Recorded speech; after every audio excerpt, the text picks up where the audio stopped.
is Gilgeous-Alexander. McCollum staying with him. Spins, gets inside. Left-handed off the glass. Oh, what a sweet move. Giddy, tough spot. Backdoor. What a pass. What a play. And J-Dub picks the pocket of Trae Young. He'll take it himself. This is Udart. You're listening to the Uncontested. What is up, everybody? Welcome to the Uncontested Weekly Show, part of the Blue Wire Podcast Network and proudly sponsored by Dave's Hot Chicken and Spark OKC. I'm your host on this Wednesday night, JD Silva, joined by a trio of fellas. First one is Jacob Niffen. What's up? And then we got Nick Two Cranes Crane. At the time of recording at 9:09 p.m. with 4:09 left in the third, PJ Washington and Derek Jones Jr. are combined 1 of 8 from the three-point line. That is something. Last but not least, it's Taylor Peterson. Wish I could say I was shocked there, Nick, but I think we all knew that this was coming, unfortunately. What's Luka said? Luka did not mention, but I'm glad you asked. He is 1 of 7 from beyond the arc by himself. So if you put PJ, Derek, and Luka together, they are, quick math, 2 of 15. Yikes. Hey, it's still only a 2-point game, though. I mean, they're 11.8% from 3 after they couldn't miss for That's 6 about what I games shoot in an open gym. You're better than that. Give yourself more credit. Thank you, Nick. I've had a rough day and I needed some positivity, and I appreciate that. I mean, we expect about 15%. So, I mean, Jesus, better than 11. Right? Now I feel worse about myself again. Well, we're firmly in the offseason now. Before We're we start in the getting end game that, now. We're in the end game now. Before What's we get that from? What is it from? Yeah, is that for an end game? Infinity War. Okay. Come on. I've watched Yeah. that movie a total of 1 time. I didn't actually know. I was just giving you hell. Yeah, Infinity War. Before we get started, It's a lot of wars. subscribe to us. Sounds like the Wherever you United get your States and the podcast. Middle East. Leave us a 5-star rating if you haven't done so already. Follow us on Twitter, Instagram, YouTube, and Facebook. All right. We have some other stuff to mention. A little bit of housekeeping. We have a survey going around. Jacob, Hey, I'm going to drop the survey in the live stream right now. We'll also make sure to include it in the podcast or the YouTube description and the podcast description. If you haven't taken the survey yet and you listen to this podcast, please take the survey. It just gives us good data so we can kind of tailor our programming to this summer. So that'd be No a pun huge help for intended. us. Taylor. And yeah, tailor our programming. It is super important though. Like, we won't do everything you ask. Like if it's outlandish, we won't. Like if 40% of respondents say they don't want Taylor on the pod, he might get kicked off. But like in all seriousness, like if there's content, topics, types of discussions you all want, and that scores high on these surveys, like we quite literally will do them. So be honest, be open, let us know what you want to hear, and you'll probably see it happen this summer. Yes, good stuff. If you don't want me on the podcast, just tell me. Leave a comment. It's fine. We also have some charity stuff to talk about. Yeah, so we talked about this on Sunday's show, but part of our weekly predictions throughout the season was for the winner to get all food paid for one day out in Vegas. That would be me. I'm be going nice. to be a fat old piece of crap for a day in Vegas. I cannot wait. Can we do Sunday since that's our crossover day? Yes, we can. Yes. But also part of our predictions was for each game we got wrong, we had to throw $1 into the pool, and not like an actual swimming pool, but like collectively into an account. And we're going to donate all that money to a charity. We are challenging the degenerates to also donate money to this cause. We want you guys to at least match us, which was $156. I know way more than 156 people listen to this podcast. So hopefully we blow that number out of the water. But we're trying to decide what charity we want to donate to. We're going to have that decision made by Sunday, and then we will post the Venmo for you guys to send money to. We will be very transparent with your money. Hopefully you trust us enough to know we're not going to like embezzle your money. But if you have charity ideas in the OKC area that you think would be a good place to donate to, please drop it in the chat, drop it in the YouTube comments, DM us on Twitter or Instagram. We've already have a handful that people have sent, but we will put together a poll probably towards the end of the week to decide where we're going to donate the money to.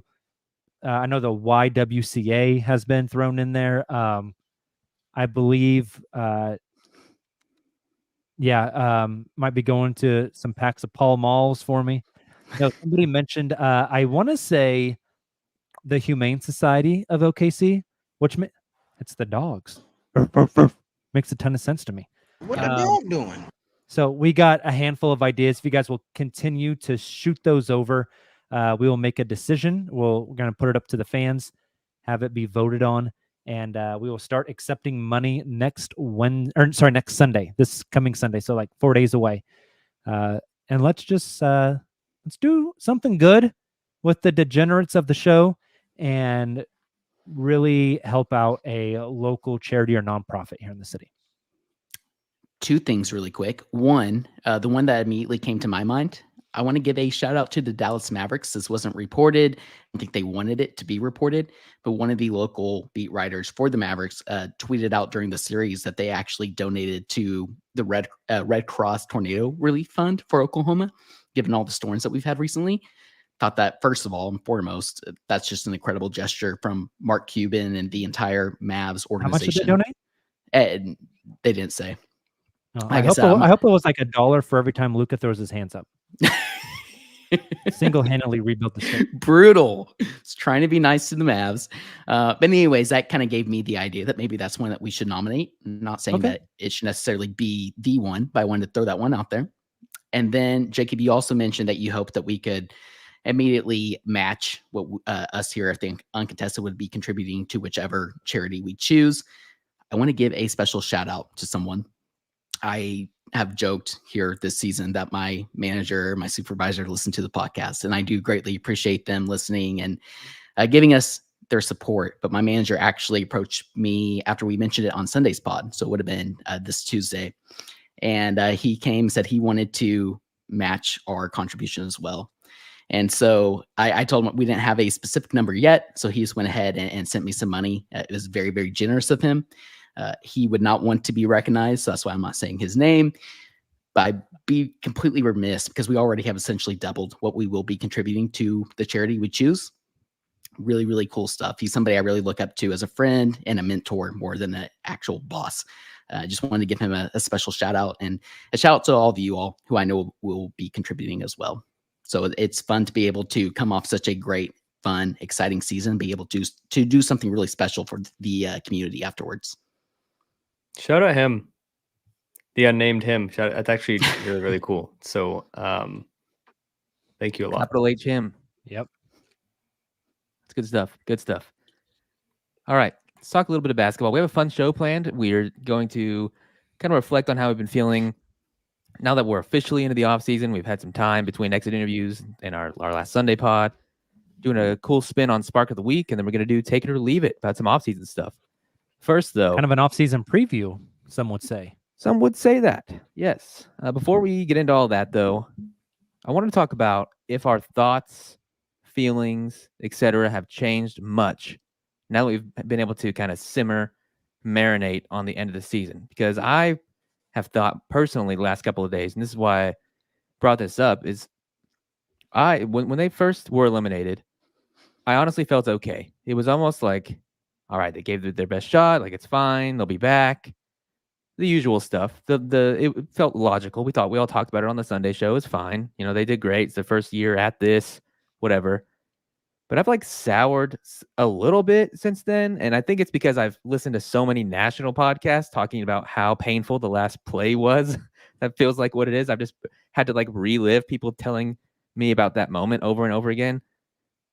And yeah, it sucked. Like the way that game ended sucked.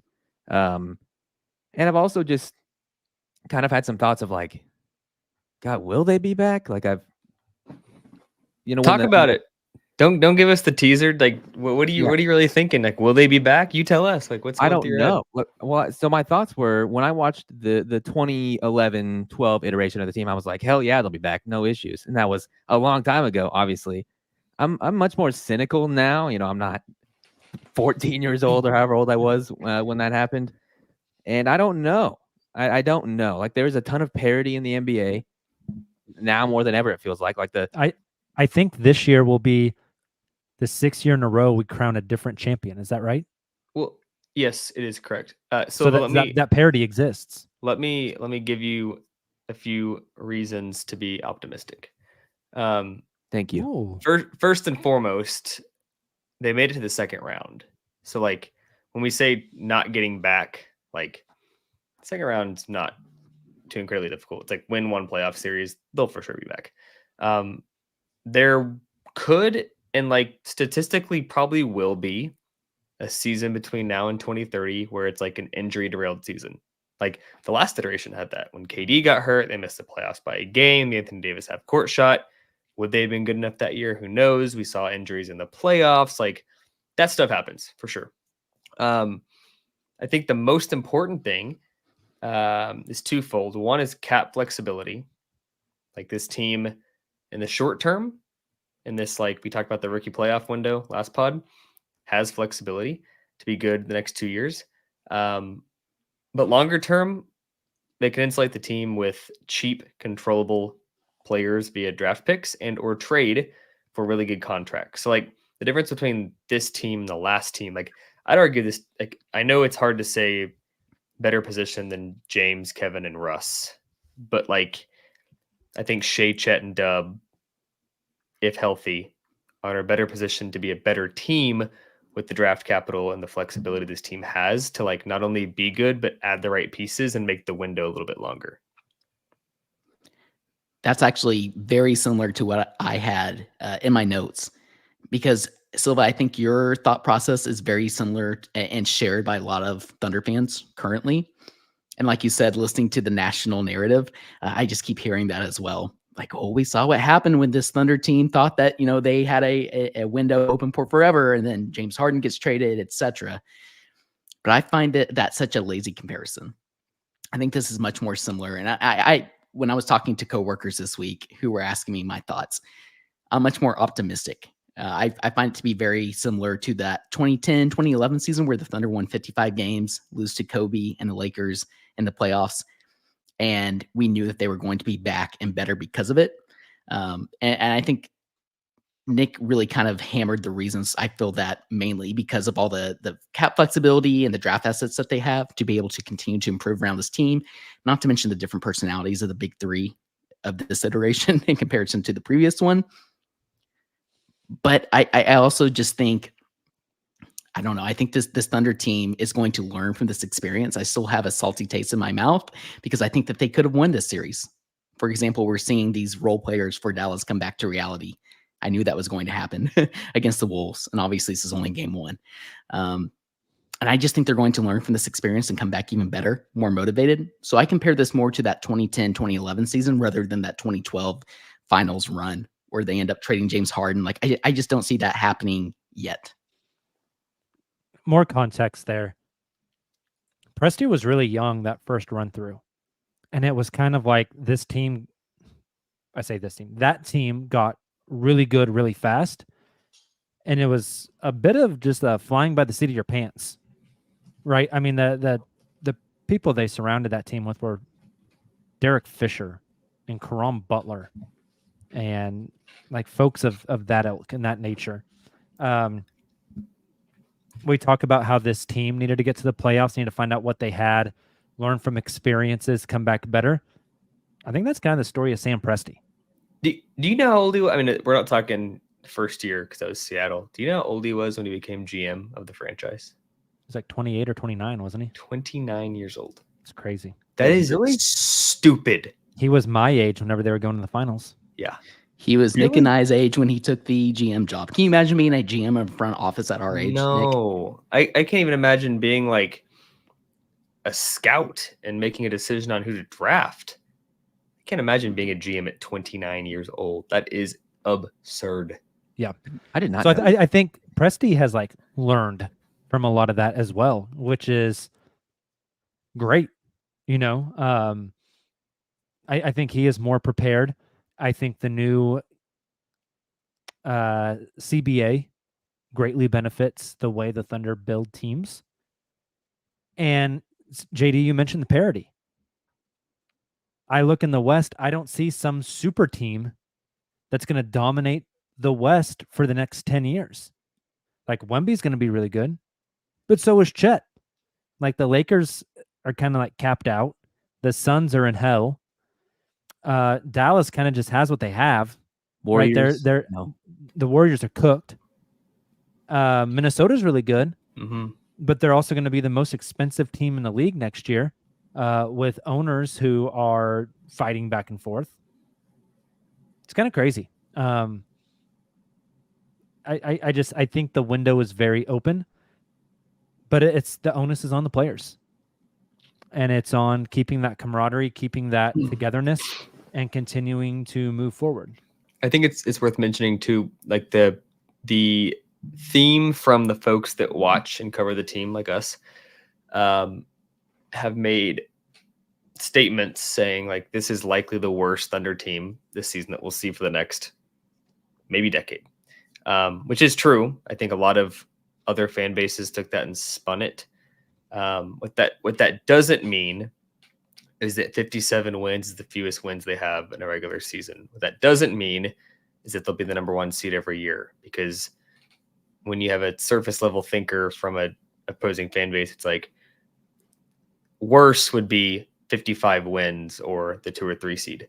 That's not what that means. It means like experience wise, ability wise, and injuries aside, this team will have a better chance to win a championship every year moving forward than it did this year.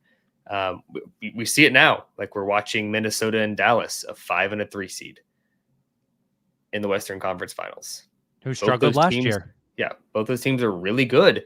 Like you don't have to be the 1 seed, or you don't have to exceed 57. Like next year, to be honest, we'll talk about this before October comes around.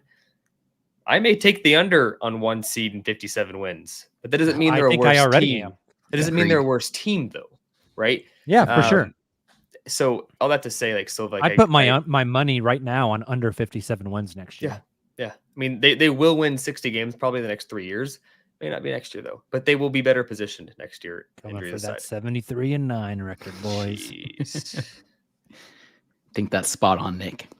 Yeah, I think it's a really good conversation to have. Like, I don't know, I'm just going through like the natural cycle of like, okay, the season's over. How do I feel about it? And ultimately, I'm going to feel good, but I do feel a little more urgency than I thought I would. I guess I'm hoping for more urgency than I thought I would. Like with all this with the cap space specifically. Well, yeah, and we've talked for years now about how, oh, they should go get this guy, they should go get that guy, blah, blah, blah, blah, blah, blah.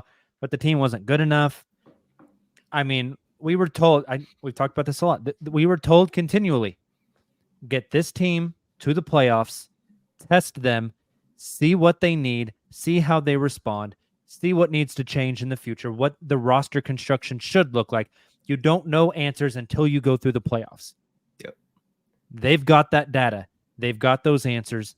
They have $35 million cap space, 4 open roster spots, pick number 12, and every first round pick moving forward known to man. They can go make their moves this summer. Yeah. And I think now we've kind of pushed back on it for the past 3 years. I think this is the summer that you can raise your expectations on what this summer looks like for the team. I agree with you. People have kind of forgotten that Presti makes a lot of trades. Like I was listening. This is the guy that traded for Paul George. Yeah. And Melo. I already know what you're going to say, Silva. You were listening to Bill Simmons, who said, Presti doesn't make fair. And that was the most uneducated hot take ever, because he's so all of a sudden invested in this iteration of the Thunder and is upset that Presti didn't make a bigger trade deadline splash. That was the most lazy take. Can I give you guys a piece of advice? Don't listen to Bill Simmons. Just don't listen to Bill Simmons. I just crave. Sorry. You might Sorry for interrupting gain you, more Silva. IQ if you put your AirPods in and you think, man, I'm going to start this Bill Simmons podcast, just bend over and shove your head up your ass, and you'll probably get smarter. I just crave content, and sometimes I want to hear dipshits too, and I get to hear them. I And on agree. the With It's like that. a hate listen. Yeah, it's a hate list. I agree with you though, Silva. Like, Who do you hate listen to, Nick? Us. I don't listen to podcasts actually, so nobody. I do hate scroll Twitter. Like I love reading like Rockets Twitter and Mavericks Twitter. Oh, we know just, that's true. Just to hate on it. I think Nick has biased Houston on notifications. I actually have it muted, but I still go look from time to time. Yep. I agree with you though, Silva, on like the urgency piece. I've long on this pod been stay patient, don't make a move. And I'm not saying they should like abandon their morals and go make like an impulse deal this summer that could hinder future financial decisions or like put this team in a hole. But I think I am to a point where I would be surprised and or maybe disappointed if they didn't make a move of significance. Like the big move everyone talks about, whether that's like the Aaron Gordon that Jacob loves to say, or whether that's like for a star.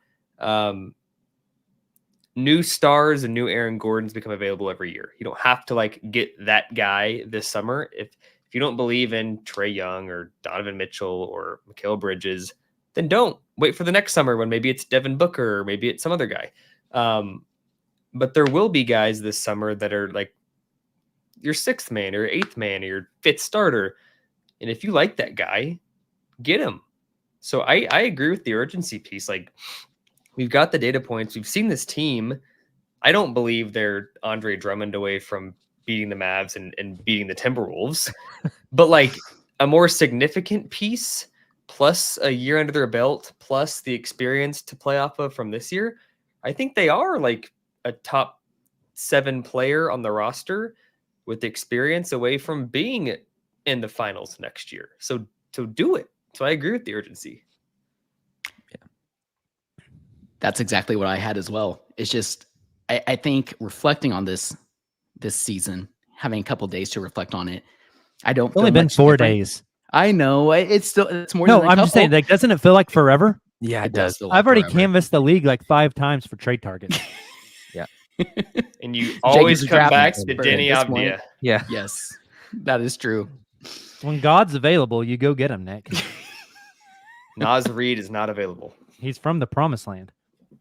Oh my gosh, that is fair. I feel very similar to how I did after the season, the season and the series ended. But I agree with Nick. It's made me more excited for this offseason. I think Presti can still be patient and not push all those chips into the middle of the table to go and try and trade for this, Donovan Mitchell superstar that's available, while also upgrading this team. And after evaluating the postseason and kind of addressing some of those weaknesses that we saw, making this team better. And I think when you see Shea, especially performing at the level that he did, it would kind of be a disservice to him and the team with all these assets and all this flexibility, not to at least do something, right? And so that's kind of where I land. I think it will be a busy season for OKC, or busy offseason for OKC. Super excited to cover it. And I've kind of have gotten myself a little maybe too hyped up that we see some sort of trade that Nick alluded to. I'd be pumped for it. Do you guys want to? We have some super chats that go in line with this discussion, I think. First one from David Skelton. They say, salty take. Luka is the white Harden. J-Dub take. Year 3 will be his real breakout. Hopeful take. This was 2010, which is kind of what we were saying. And then crazy take. Oos solves a lot of problems for us. He also followed up saying he wanted to add Sexton and Collins to the super chat. If we have any thoughts on them as players, I think we're all probably a little sour on John Collins, but that contract, there's no way. Yeah, Sexton is really good, and if he would embrace a 6th-man role, would be like elite in that role. I don't know what contract situation looks like with him or what that deal looks like. Honestly, I haven't even thought about him as a target, trade, or free agency. Couldn't even tell you what his contract is. But if the Thunder could get Colin Sexton to be their Malik Monk, that would be pretty awesome. Colin Sexton next year is 18.1. The year after is 18.9, and then he is a free agent. I would take it. That's that 2-year window we talk about.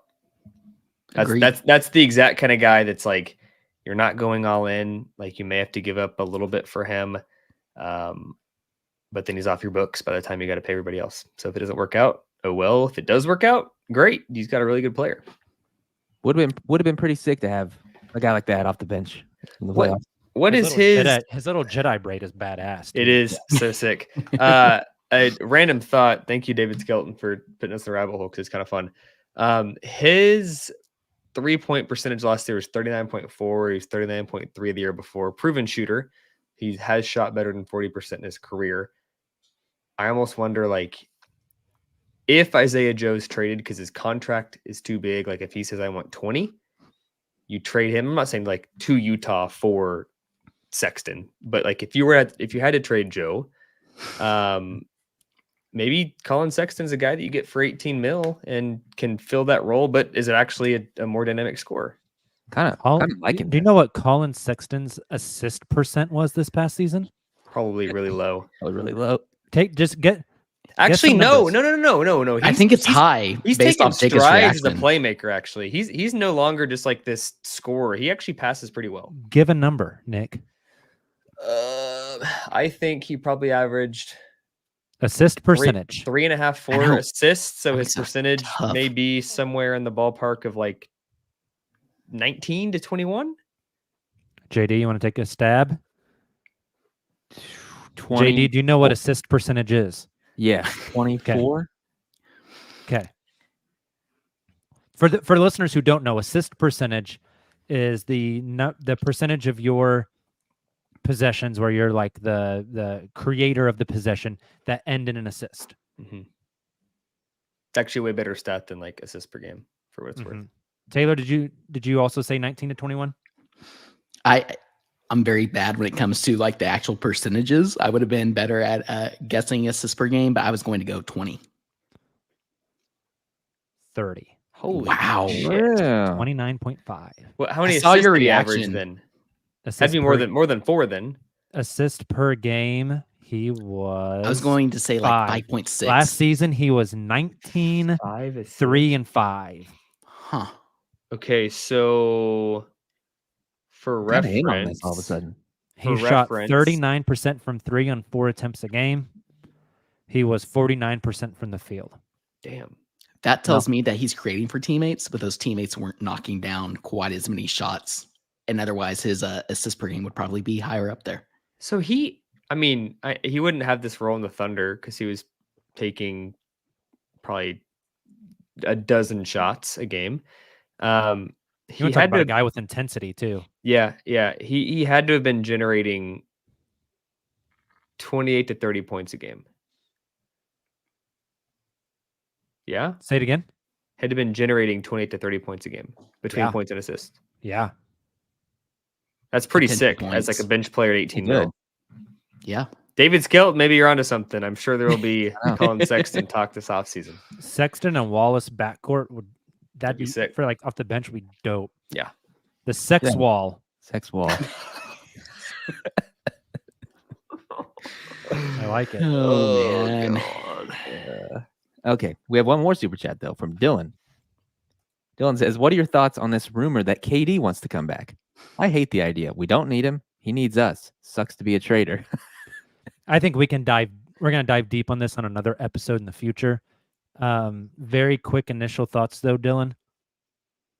We talk about them needing a bigger wing who can dribble, pass, shoot, rebound, and play some defense. You're talking about one of the best to ever do it. Downside, that contract is huge. But only for 2 more years. Downside, he's really old. Like old enough to probably be like Ousmane Dieng's dad. Like legitimately. I think he's 18 years older than Us.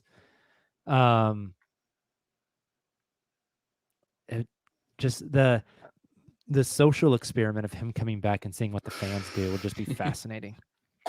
It would. I don't know. We It, don't it have all to- goes full circle. He comes back. He teaches Chet, Dub, and Shea. Learn from my mistakes. Sometimes the grass isn't always greener. storybook ending.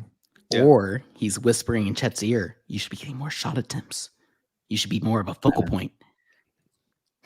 You think if they brought him back, they could get Al Horford too?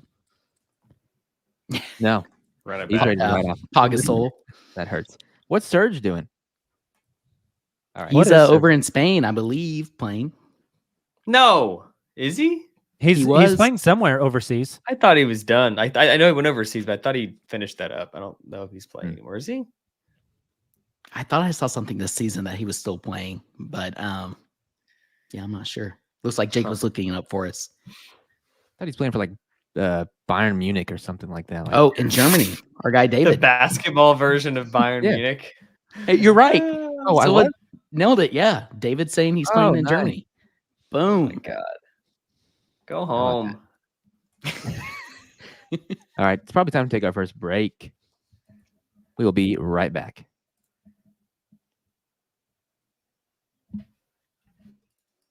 We are back from the break. You know what that means. Spark joy at Scissortail Park's family-friendly joint, Spark. Dive into their menu of burgers, bites, and cold delights. Don't skip the must-try BLC burger, pink fries, frozen peach club special, and rotating custard flavor of the month. Located directly west of the Paycom Center, Spark is the best spot to hit before or after a Thunder game. We all know 2 scoops or even 3 scoops of custard is better than 1, so be on the lookout for Spark number 2, which just opened in Chisholm Creek, and Spark number 3 coming to Nichols Hills later this spring and summer. All right. Sorry, I wasn't paying attention. Did you say the Chisholm Creek one's open? Yep. Go to Chisholm Creek. Let's go. 2 Let's locations go. is sick. It is. Very. Third one on the way, too. Chisholm Creek's awesome. I Yeah, love it that location or that area. All right. So we don't have any Thunder plays that could be our Spark of the Week, unfortunately, but we do have a little spin on it. We're going to talk about what will spark the team the most this summer. The draft, free agency, or trades. So I don't know how we want to go through this. We want to I'll kick us off. I kick us think the off. biggest spark for this team this summer will be the trade market. I How think big of a spark you they're- talking, Jacob? What's the spark range? Are we going like Turn a spark into a hot take. could be like the amount of peach club specials that I've consumed. I think the pinnacle at Spark is getting the fries with the pimento cheeseburger with an extra patty on it. God, that sounds amazing. So the Spark I'm talking about is like that meal with a Coke Zero, but no pink sauce on the fries and not an extra patty. So it's not the superstar meal, but you're like, oh God, this is awesome. You're fired up. Like that's what you say on the podcast. I like that. I think if I had to choose a spark here, I'd probably say trades as well. It's just never been and probably never will be free agency. It's just not what happens. It's time for Trader Presti to make an appearance. We have some of that in our Take It or Leave It segment coming up. I'm do. excited to dive into it. I know. I think since you all went the trade route, I'm going to go with a player currently on the roster. Somebody I've been high on. I've used him as my spark of the week. I've used him as my Dave's hot take a couple times throughout the season. I'm going with Jalen Williams, J-Dub. He is a player who, just like Shea, we talked so much about him going into the offseason, continuing to improve throughout his entire career, whether it was in college and the growth spurt and him playing on ball at Santa Clara and then coming into the league and adapting and becoming the player that he has. He struggled, obviously, in the second round series against Dallas. And I just think that he's going to learn from that experience. He's going to come back better. He already said in his exit interviews that he has something specific he's going to focus on while still working on his overall game. And I think we're going to see a Dub who comes back more physical, puts on probably some muscle. And my hope for him is that he's able to get to the free throw line a little more. We talked a lot about that with Shea in previous off seasons, needing to get to the line more. I think we see that with Dub. So my spark of the off season, heading into the off season, is J-Dub. I like it. Solid. I will go draft.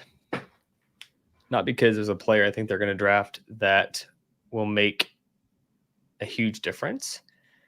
This is a draft where you could actually get somebody that's ready to help. Like, not just because he's old, but Dalton Connect, I think, could actually help this team next year. Cody Williams, who's commonly mocked OKC, I think he's more of a. I don't think he's as much as a project as Oos, but I don't think he's like ready to help this team year one, like a Kaysen. That's not where I'm going anyways. I think that the Thunder will make a draft trade for a player that will help them. So I guess trade and draft is kind of a 2-in-1. Yeah, this game is apparently going crazy right now. Getting some comments in the chat. I'm seeing your guys' reaction. Wish I had Cat just TV hit in like here. a 30-footer to put him. Wow. heater. Should we update everybody on the role player 3-point shooting? Or, Yeah, I'd sure. love to hear it. It's gonna hurt. Yeah, we're still at 1 of 7 for PJ, 0 of 2 for Derek. Yeah, Makes sense. that's Just- interesting. It's crazy. It's crazy. And they could still win, which is even more crazy. Wolves aren't guarding Kyrie like Thunder did. It's a big takeaway. Everybody needs a Lou Dort. Do you hear the broadcast say that? I mean, I'm not saying they're like super off base because it's a super talented backcourt, but they said Luka and Kyrie is the most talented backcourt of all time offensively. And I'm like, I think they averaged like 42 points a game combined last series. Not really that low, but like it wasn't impressive from those two. Yeah. Yeah. Let them say what they want to say. Yeah. Silva, what's next? What's next? Another break and then take it or leave it. Oh, I love that segment. Yes, we'll be right back.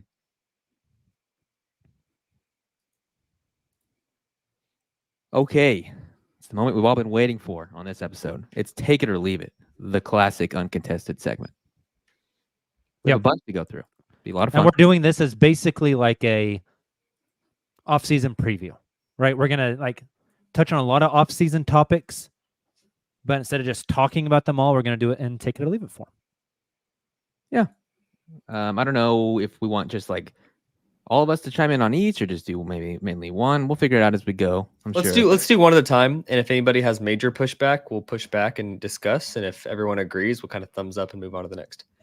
Wonderful. I think because we have so many that will work out the best. So let's go left to right here. Jacob, you're up first. Ooh, okay. Take it or leave it. The Thunder need to extend both Aaron Wiggins and Isaiah Joe this offseason. I will leave it. Here is why. Both are due an extension this summer. The extension number is not big at all. I think they can only get extended for like 130% of their current contracts, which is basically nothing. What they can do, what happens with those two, to dive in the rabbit hole just a bit. Not too deep down the rabbit hole. We're not actually finding the rabbit. We're just getting in the hole a little bit. Oh, There's a sounder. With Wiggins. I'm about to bust. With Wiggins, they can decline his team option next season and have him become a restricted free agent, or they can play out next season at like the 1.3 million or whatever he's owed, and then at the end of next season he becomes an unrestricted free agent. You probably don't want him to get there, so you do what the team did with Lou Dort. You turn down the team option, you let him become a restricted free agent, but you've already negotiated the deal, so it's just you turn down the team option, then you immediately sign the deal. With with Joe, he's also got a team option. If you decline that team option, he's still an unrestricted free agent. So there's really no point one way or the other. You might as well just play out the last year with him, because even if you do that this year, he still becomes an unrestricted free agent. So I don't think you have to do both of them. I think you just get Wiggins this summer. You play out that last year with Joe, and then you decide what to do next offseason with Isaiah Joe. That sounds logical. I think that's the logical answer. I also had leave it, but really just because of the wording. I don't think the Thunder need. Yeah, need is what necessarily. caught my attention. Right. I mean, I think you could move off one of those two players, or maybe even both, depending on trades that may pop up in the offseason. I don't think the Thunder necessarily need to extend, or I say extend, sign them to new contracts necessarily for this team to continue to advance and progress. All right, next one. To Nick. The Thunder, take it or leave it. The Thunder have a new starting five on opening night next season. Take. Hey, just so we're clear, starting 5 players, not starting center, right? Right. Okay. Nick and I had a run-in with this question last night. Yeah. This one, I think I understood what you're talking about. I think I'm going to take it. It may not be what we all assume, which I think is Josh Giddey, but I do think there'll be a different starting 5. I think Interesting. I think I agree. If it's not Josh, it's Lou?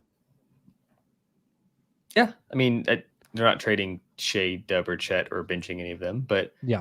I don't think you should or would trade Lou. But if the right player became available this summer, he's certainly not untouchable. So I think it would be Josh, personally. I think he could excel in a bench role or on another team, either one. No, it's not an indictment on him. I just think they don't need see him willing to size. take the bench role. After what he said in exit interviews, he never wants that to happen to him again as far as being benched.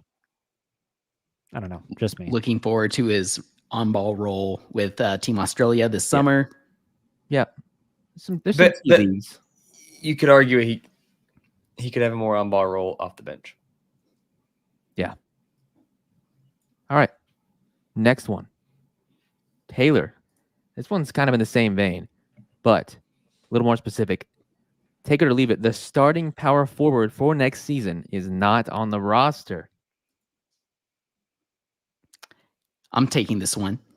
And again, for the previous one, I had take it as well because I think Presti does make a move this summer for a new starter.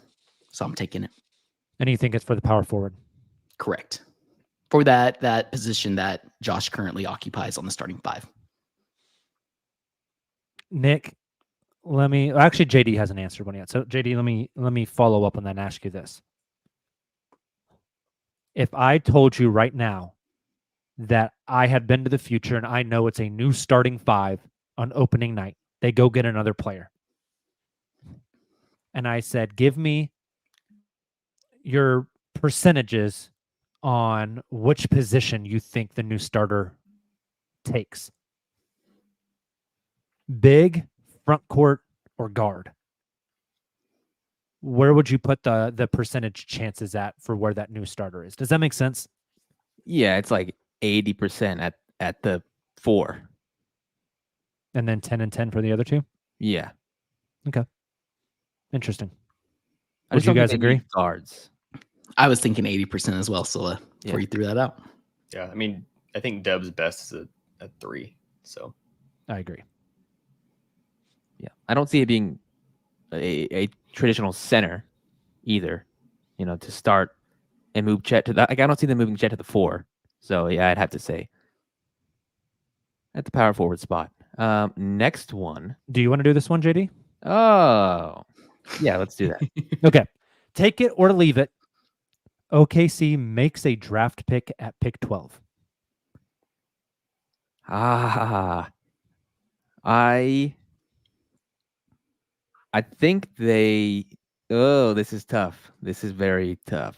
I could see it going both ways. I think they do make a selection at 12.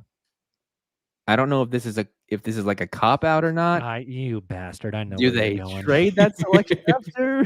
They're making a selection for somebody else. Yeah. So if you had asked me like a week ago, I would have said they make the selection and then they keep that player. I'm a different person now, 4 days after the season ended or whatever it was. I kind of think that pick gets traded. I just think they want someone that can impact the team next season. And maybe that player is in the draft. I don't know enough about the draft to say who that would be necessarily. Maybe it is Filipowski or whoever. No. No. So I feel. Yeah, that's fine. And that's fine. Let's say they trade it, JD. Are they trading up, down, or out? Out. Okay. Ooh. I think. See, I they trade for disagree. an established player, I think. I had leave it. I think Pressey will make a first round pick, but there's so much opportunity in this draft, just given the lack of consensus amongst the front offices and the big boards that teams will have. I think Pressey is going to capitalize off opportunity, and there's a lot of opportunity in this draft.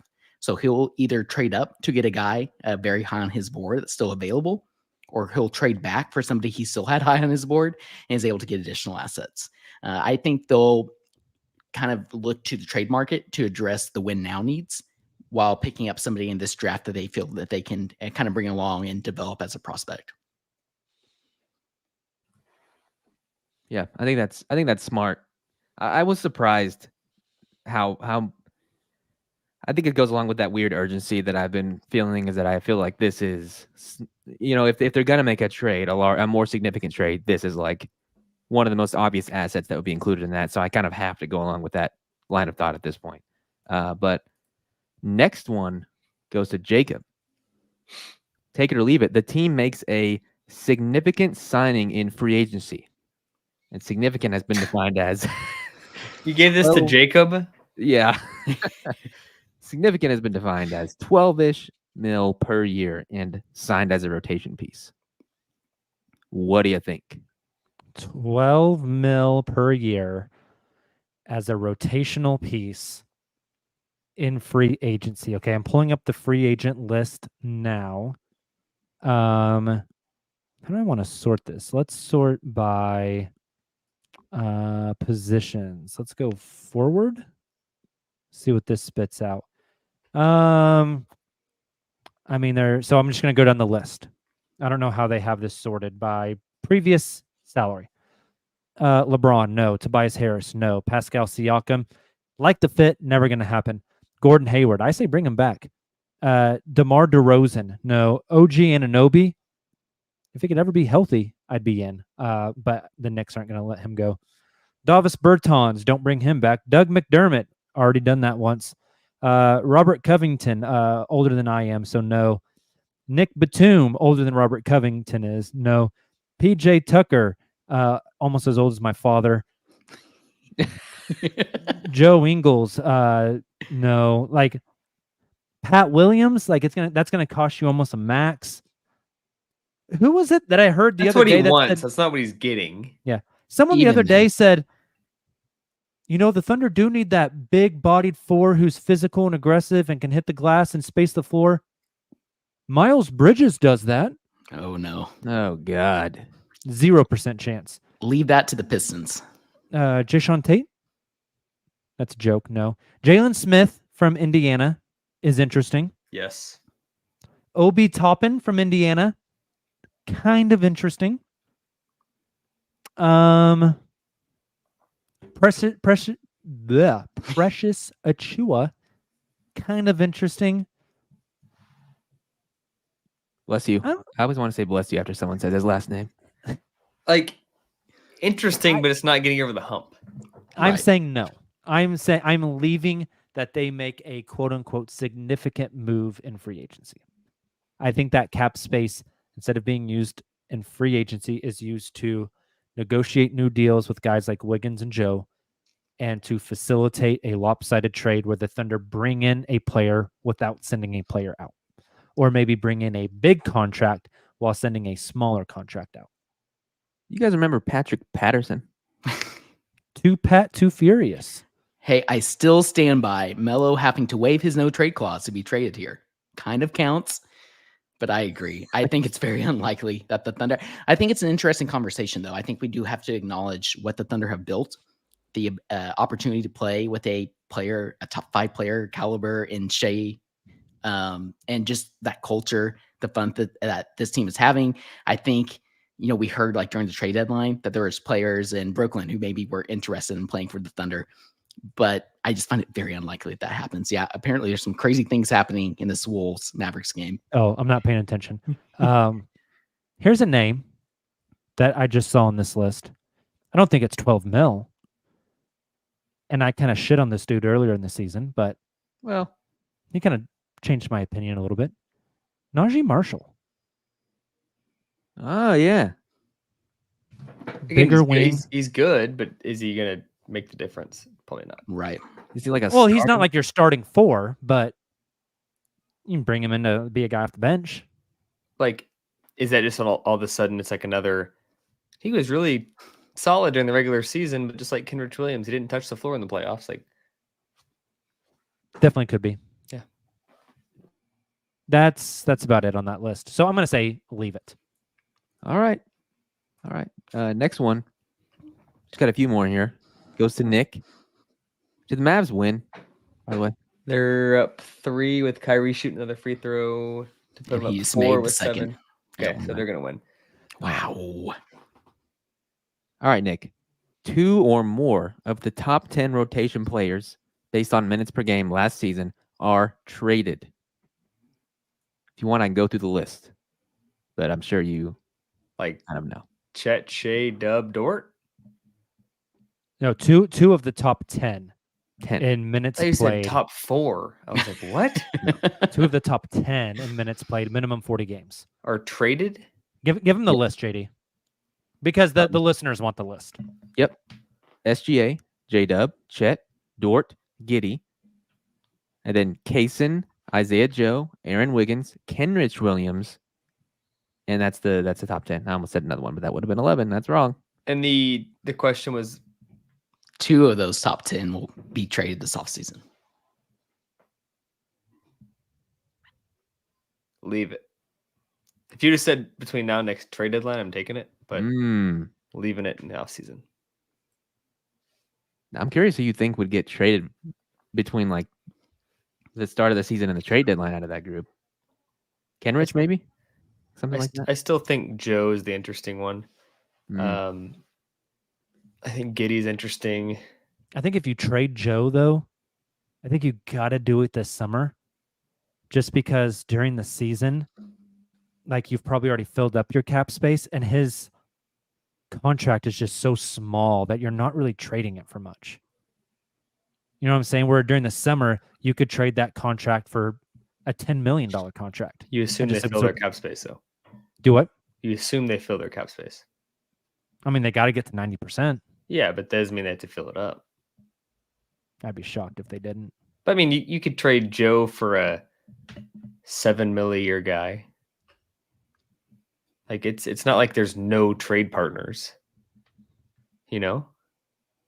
Like 90% of I don't know. I think there's ways. For sure. I'm just saying if you trade him in season, you're probably having to salary match. You can't make as lopsided of a trade. And if you're salary matching Isaiah, that's just such a small number. Yeah, I mean, unless you have like TPEs, like I think there's ways to get interesting. All right. On to the next one. For Taylor. The Thunder, take it or leave it. The Thunder leave the 2024 offseason down at least 4 picks from their hoard. I'm leaving this, and I'm already on the record tonight saying that I think Presti makes some sort of trade, which I think will inevitably cost some draft picks to make happen. But even then, Presti is so opportunistic. I think he will recoup some of that value. Rather, like I said, it's him trading back in the draft at pick 12, still getting a guy that he really likes and being able to get future picks that way, maybe using some additional cap space that wasn't fully used. Whatever it may be, I'd be shocked if we leave this offseason and Presti is down 4 picks. You didn't emphasize first or second. So I'd find it very interesting or very surprising if he ends up being down 4 picks. I think he will use them this offseason, but we'll end up recouping some as well. Interesting. Because they make pick 12. That's one. So this would mean they trade 3 away. I mean, that is a pretty big deal. I Yeah. don't know. Do the rest of you guys agree with that? 4 is a lot. I would almost like put the over under at like 2.5 or something like that, or 3.5. Some context though, maybe we should include like potential pick swaps in that regard. Like that technically isn't quite a pick being traded, but at the same time, like I could see that happening and getting us to that 4 over under. It's true. So, yeah, it's like you get like a half pick, the idea of a pick from a pick swap kind of. Yeah, that's fun. That's fun. Should I answer this one, Jacob? Last one. Yeah, I got you. Where is it at? Here it is. JD, take it or leave it. We got 2 more, don't we? Yes, we do. Yep. We do. We got 2 more. JD, take it or leave it. OKC's offseason will have podcasts like us talking about, quote, internal development as a main theme come August. That probably means they didn't make too many moves. Okay, yeah, I was trying to read into that. Like, is that what that means? You know, I think it's up for interpretation. Like, could they trade for a starting 4 that is like the 4th or 5th best player in the starting lineup and have us still talk about internal development? I mean, I don't know. Denny would probably be number 1. Oh, God. For the sake of this exercise, though, I'm going to take it because I think no matter what happens, most of the improvement is going to come from J-Dub and Chet improving, I think. And Shea. And Queso. Can't count. He gets better. And Queso. You're proving the point. Like, it makes total sense. There's so many young guys that can. Jay Will, like the list goes on. Technically, when they trade for Denny, he will be internal, and he will continue to develop. So, I think you got it, JD. Yeah, he's gonna have to spend a lot of time with Chip England, is what I'll say. Yeah, no, and yeah, I think it's fine. Either way, for this exercise, I think we're gonna be talking about internal development because that's what this team's all about right now. I like it. All right, final one for Jacob. Let's make it for the group. For the group, Sam Presti uses the team's cap space to mirror the 2023 offseason, where he absorbed bad contracts for assets. I don't think that'll be exclusively what the cap space is used for, so I'll leave it. I would also leave it. If it was exclusively used for that, I'd be pretty sad. I think it'll be used to facilitate a trade. I think it'll be used to re-sign some of your own guys. And then I could see the rest of it being used as kind of like what they did on draft night last year. Absorb a contract to move up in the draft, something like that. It's exactly what I had. And just the wording, again, they're saying that it would mirror what happened last season or last offseason. It won't be that. Like, we won't be getting a Bertans contract with picks and then drafting a player and just rolling with it this offseason. I think there will be a trade that happens that we use that cap space for. And I'd be very surprised if he solely uses it like he did last year just to bring in a big contract and get assets. That's a rebuilding move, and we're past that. Speaking of that, as we're finishing the show, I have a question for you guys, and I want a specific number. You got to get on the books right here. What percentage chance do you give that this team is the exact same coming in to next season, except they just rotate out the Hayward, Biyombo, Lindy, and Muscala contracts with other similar style players who won't see the floor? And it's just the same team, that same top 12 guys back again. 5%. What percentage chance? 5%. Ooh. I agree. I was going to say 10, so 5 feels accurate. I almost think, I don't know. I do think that Presti makes some sort of trade, like I mentioned earlier. So I'll say like 30. I don't think he's not just going to make a trade to make a trade. It has to be the right opportunity. And we know how much he thinks of Josh. This organization thinks of Josh. It will have to be the right move. So because of that, I'm going a little higher. I say like 30%. All right. You're not going to give us your percentage? Oh. I don't want to be a copycat and say 5, so I'll say 10. That's what I said. You can say 6 or I'll 4. say 6. Say 9. 9. Price is right. 6.9%. He needs to do Very some nice. 6-9 things. Thank you, Justin. All right. Well, the Mavericks won, and this podcast is coming to a close. Do we have anything else we want to discuss before we're out of here? Send us charity and or nonprofit ideas to donate to, and then get your wallets ready for Sunday night. Have you guys had a BLT in a while? I had a BLT today. It was great. That was almost my spark So of the week. random. I have not. Yeah, my spark of the week was almost the BLT I had earlier. It's really good. Where was it from? Panera. Uh-huh. Panera bread. No, so they paid like $30. No, I paid $8.95. Oh. I feel like every time you go to Panera, you got to take out a second mortgage. Oh yeah. Here's That my place hot is take of the week. pricey. My hot take of the week is Panera. Panera is a glorified hospital food. Hopefully Panera never sponsors the podcast after that. No, not now. I'm more of a McAllister's guy myself. Agreed. BLT JD like BBL Drizzy. That's funny. All right. Well, we had BBL Drizzy mentioned, so it's probably time to get out of here. We got Fred Van Skeet. Ooh, Freddie. I'm Freddie. convinced that that's Nick's burner, and he's just commenting while we're on the show. I'm literally on the show. Yeah, You you can can have another window open, Nick. That's funny. All right. Thank you guys for hanging out with us in the live stream, listening to us afterwards. We'll be back. I don't have to think about the post game anymore. That's strange to me. Sunday, we'll be back. I think Sunday we're gonna do like a season reflection, and then next Wednesday we'll be talking all about Presti exit interview because that happens next Tuesday.